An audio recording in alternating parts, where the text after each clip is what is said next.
বিকেলে একটু ছাদে উঠেছিলাম, ছাদে উঠেই দেখি এতগুলো কাঠবিড়ালি ডেকেই যাচ্ছে। এখানে দুজন, তাল গাছে দুজন, আশেপাশে আরও আছে, তাদের শব্দও শুনতে পাচ্ছি।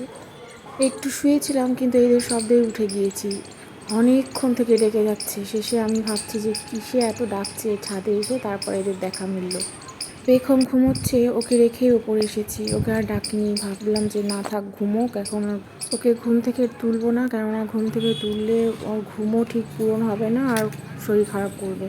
পেখম জেগে থাকলে ওকে আমি প্রায় ছাদে নিয়ে যাই একটু হাঁটাচলা করার জন্য, কেননা এমনি সময় তো টাইম পায় না আর বাইরে বেরোনোরও টাইম হয় না, আর হাঁটাচলাও করা হয় না, খেলাধুলাও হয় না, সেই জন্য একটু ছাদে নিয়ে যাই।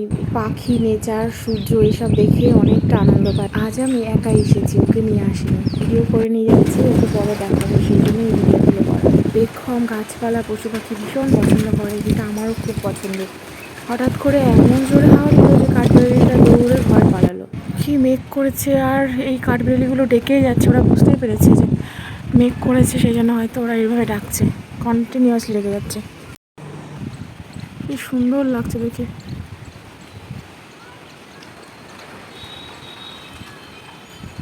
এই ঝড়ে বোধহয় আমগুলো আর থাকবে না, সব পড়বে এবার। যে পরিমাণে হাওয়া দিয়েছে, প্রচণ্ড হাওয়া দিয়েছে।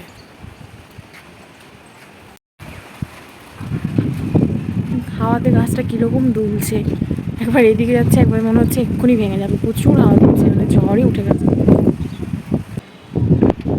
পুরো আকাশ মেঘে ভরে গেছে। বৃষ্টির আগে মেঘলা আকাশ দেখতে ভীষণ সুন্দর লাগে। ঘরে আস্তে আস্তেই বৃষ্টি শুরু হয়ে গেছে, মুষলধারে বৃষ্টি হচ্ছে। রাস্তাঘাট এমন শুকনো হয়েছিল যে এত বৃষ্টি হচ্ছে তবুও রাস্তাঘাট এখনো ভেজেনি, ওই রকমই রয়েছে, একটু একটু হালকা হালকা ভিজেছে। যেমনি বৃষ্টি সেই রকমই হাওয়া। পুরো কালবৈশাখী, মনে হচ্ছে ঘরবাড়ি সব উঠিয়ে নিয়ে চলে যাবে। এখন একটু কমেছে বৃষ্টি, কিন্তু ভীষণ হাওয়া দিচ্ছে আর বিদ্যুৎ চমকাচ্ছে এত জোরে জোরে যে ভীষণই ভয় লাগছে। আমি টিফিন রেডি করব, সেই জন্য রান্নাঘরে এসেছি। দরজাটা খুলে বাইরের এই পরিস্থিতি দেখছি। আবার বৃষ্টি শুরু হয়ে গেল। পেখম তো বাইরেই বেরোচ্ছে না ভয়ে, ওর বাবার কাছে রয়েছে, পড়তে বসবে এবার। কত জোরে জোরে মেঘ ডাকছে যে শব্দেই ভয় লাগে। ভীষণ জোরে জোরে মেঘ ডাকছে।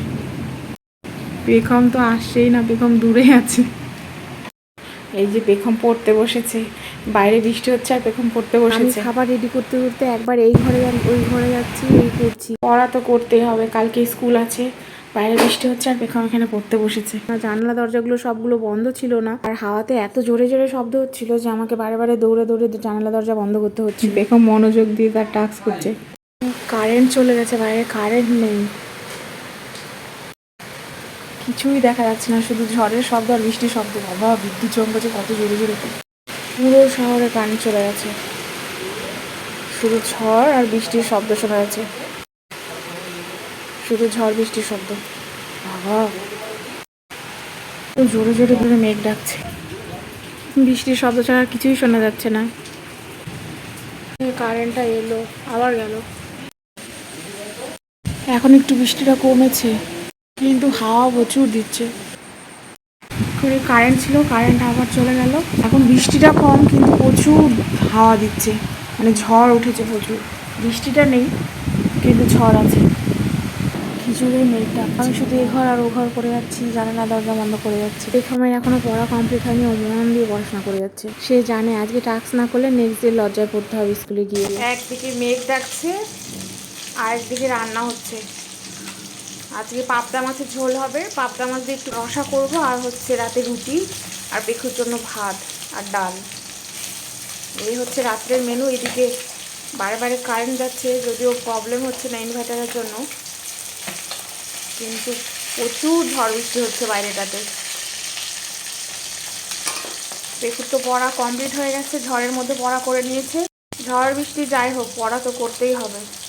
কি করছে সে, তার পড়া কমপ্লিট হয়ে গেছে, সে এখন ব্যস্ত। পাবদা মাছ ভীষণ ফাটে, পটপট করে ফাটতেই থাকে পাবদা মাছ। সবগুলো একসঙ্গে উল্টে দিব। ভাজা প্রায় শেষের দিকে পাবদা মাছ, এবার পাবদা মাছের ঝোল হবে আর রুটি হবে। পাবদা মাছ ভাজাটা একটু কঠিন, এই মাছ ভাজতে গেলে ভীষণ ফাটে। মাছ ভাজা কমপ্লিট, এবার তরকারি করব। চিলি চিকেন টাইপের করবো মাছটা, সেই জন্য আমি এভাবে কেটে রেখেছি পেঁয়াজগুলো। এবার জল দিয়ে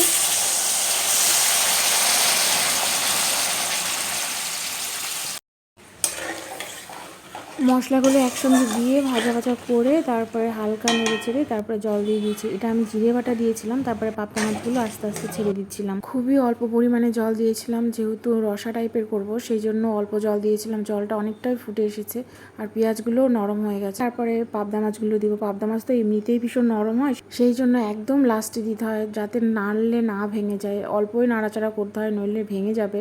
বেশি নাড়াচাড়া করা যাবে না, একটু ফুটতে দিতে হবে, তারপরে নামিয়ে নিতে হবে। ফার্স্ট টাইম করলাম দেখে লোভনীয় লাগছে। পাবদা মাছের তরকারি রেডি, এবার গরম গরম পরিবেশন করব।